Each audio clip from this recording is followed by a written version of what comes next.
Bonjour à tous. Vous me connaissez sûrement, je suis Thierry Desseux, par les affaires criminelles. Le premier tome et le deuxième tome, qui racontent les plus grandes affaires criminelles de la Nièvre depuis le Moyen-Âge jusqu'à aujourd'hui.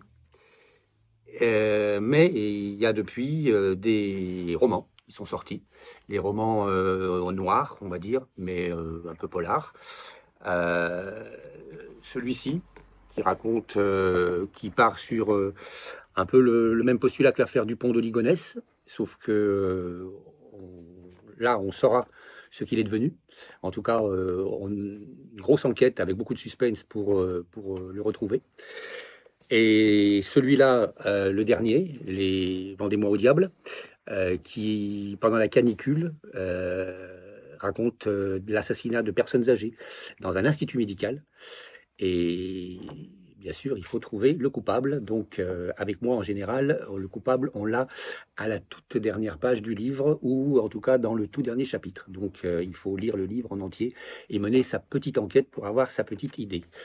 Le dernier, Poche, qui est sorti, La mélancolie des incurables, qui raconte, là, dans celui-là, un tueur en série.